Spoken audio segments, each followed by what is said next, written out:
नमस्कार, स्वागत है आप सभी का वाइब्रेंट बिहार झारखंड में। मैं हूं आपके साथ मुदिता त्रिपाठी। क्या आप जानते हैं कि आपके शहर के चौक चौराहे पर जल्द ही कुछ नया शुरू होने वाला है? क्या आपने कभी सोचा है बिहार की मछलियां दुनिया भर के बाजारों में 1500 से 1600 रुपए किलो तक बेचेंगी?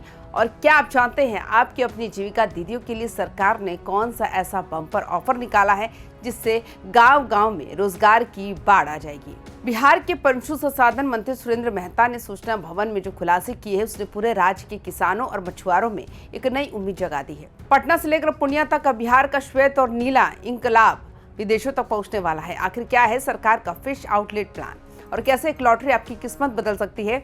आज की इस विशेष रिपोर्ट में हम आपको दिखाएंगे बिहार के आत्मनिर्भर बनने की वो पूरी इनसाइड स्टोरी जो हर बिहारी को जाननी चाहिए।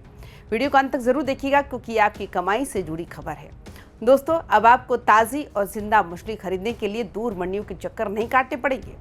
मंत्री सुरेंद्र मेहता ने ऐलान किया है कि इस महीने के अंत तक पटना समेत कई नगर निगमों में फ्रेश कैच फिश आउटलेट्स खोले जाएंगे। ये दुकानें ठीक वैसी ही होंगी जैसे सुधा के बूथ होते हैं। यहाँ मछुआरों को दुकानें आवंटित की जाएंगी जहाँ लोग सीधे ताज़ी मछलियाँ खरीद सकेंगे। बिहार अब मछली उत्पादन में सिर्फ आत्मनिर्भर ही नहीं बना, बल्कि यहाँ की कुछ खास नस्ल की मछलियाँ 1500 से 16 रुपए किलो तक के भाव पर विदेशों में निर्यात की जा रही है। यानी अब बिहार की मछली ग्लोबल ब्रांड बनने की राह पर है। जब मंत्री जी ने 1500 से 1600 रुपए किलो मछली की बात की तो कई लोग चौंके। आखिर बिहार की मछली में ऐसा क्या है? दरअसल बिहार की मिथिला मखाना के बाद अब यहाँ की रेहू और कतला मछली को जीआई टैग दिलाने की तैयारी है। खासकर बिहार की सिंघी और मांगुर जैसे औषधि गुणों वाली मछलियों की डिमांड खाड़ी देशों और दक्षिण पूर्व एशिया में बहुत ज्यादा है। सरकार का प्लान है कि इन मछलियों को कोल्ड चेन के जरिए सीधे एयरपोर्ट भेजा जाए ताकि ये विदेशों के सुपरमार्केट में ताज़ी पहुंच सके। जब मछली 1600 रुपए किलो बिकेंगी तो आप अंदाजा लगाइए कि हमारे बिहार के मछुआरों की किस्मत कितनी तेजी से बदलेगी। सरकार का सबसे बड़ा फोकस ग्रामीण रोजगार पर है। विभिन्न सचिव शीर्षित कपिल अशोक ने जानकारी दी है कि अब हर गांव में सुधा बिक्री केंद्र खोले जाएंगे और सबसे बड़ी बात, इन बूथों के संचालन की जिम्मेदारी भी जीविका दीदियों को ही दी जाएंगी। इसके लिए आवेदन मांगे जा रहे हैं और चयन लॉटरी सिस्टम के जरिए होगा ताकि पूरी पारदर्शिता बनी रहे। हालांकि अन्य लोग भी आवेदन कर सकते हैं, लेकिन प्राथमिकता जीविका दीदियों को ही दी जा रही है। इससे न केवल महिलाओं का सशक्तिकरण होगा बल्कि गांव के लोगों को घर के पास ही दूध और डेयरी उत्पाद मिल सकेंगे। अब बात करते हैं उस लॉटरी सिस्टम की जिसका जिक्र सचिव शीर्षित कपिल अशोक ने किया है। सुधा बूथ के आवंटन में अक्सर पक्षपात के आरोप लगते थे, लेकिन अब सरकार ने इसे पूरी तरह से पारदर्शी बना दिया है। जीविका दीदियों की प्राथमिकता इसलिए दी जा रही है क्योंकि बिहार में जीविका समूह का नेटवर्क बहुत मजबूत है। आवेदन करने के बाद जिला स्तर पर एक सार्वजनिक लॉटरी निकाली जाएगी। इसमें न केवल बूथ चलाने का मौका मिलेगा बल्कि सरकार इन महिलाओं को बैंक से लोन दिलाने और ट्रेनिंग देने में भी मदद करेगी। अगर आप भी आवेदन करना चाहते हैं तो अपने नजदीकी पशुपालन विभाग या जीविका कार्यालय से संपर्क कर सकते हैं। बिहार सरकार अब मछली और मांस के क्षेत्र में भी बड़ा बदलाव करने जा रही है। सचिव ने बताया कि राज्य में जल्दी ही फिश फ्रीज कॉर्पोरेशन और गोट फेडरेशन की स्थापना की जाएगी। इसके पीछे का मकसद ये है कि लोगों को अच्छी गुणवत्ता का मांस मिले।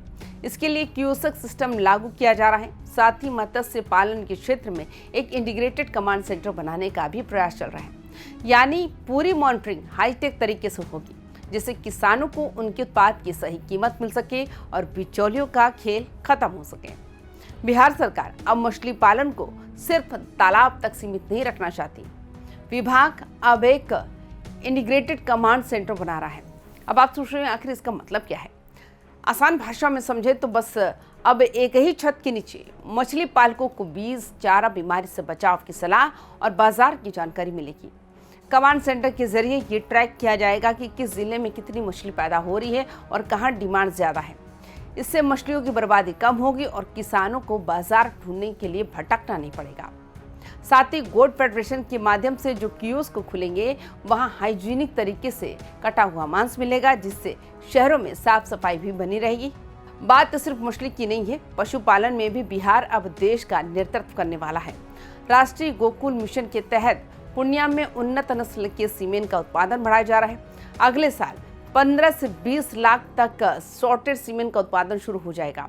इसका सीधा फायदा ये होगा, किसान अब अपनी मर्जी से उन्नत नस्ल की गायें तैयार कर सकेंगे, जिससे दूध उत्पादन में कई गुना बढ़ोतरी होगी।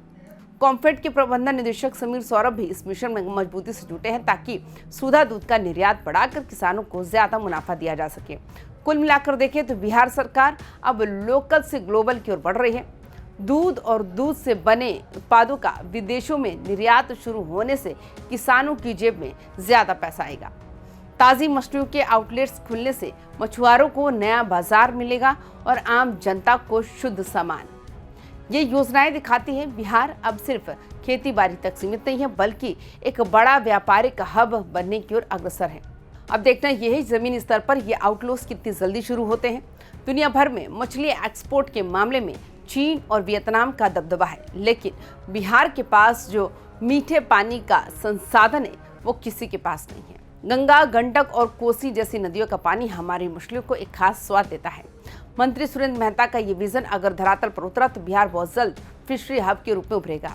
दूध के मामले में कॉम्फेड पहले से अच्छा काम कर रहे हैं, अब उसमें मत्स्य पालन का तड़का लगने से बिहार की ग्रामीण अर्थव्यवस्था में जान आ जाएगी। ये सिर्फ एक सरकारी योजना नहीं, बल्कि बिहार के स्वाभिमान को ग्लोबल मार्केट में स्थापित करने की कोशिश है। तो क्या आप भी सुधा बूथ या फिश आउटलेट्स के लिए आवेदन करने वाले हैं? आपको क्या लगता है, क्या बिहार की मछलियां वाकई चीन और जापान जैसे देशों को टक्कर दे पाएंगी? अपनी राय कमेंट बॉक्स में जरूर लिखें। बिहार के विकास और रोजगार की हर खबर के लिए देखते रहिए YBN बिहार झारखंड। वीडियो को लाइक करें, शेयर करें और हमारे चैनल को सब्सक्राइब करना ना भूलें। तब तक के लिए रखें अपना ख्याल, सचेत रहें, आत्मनिर्भर बने। जय हिंद, जय बिहार।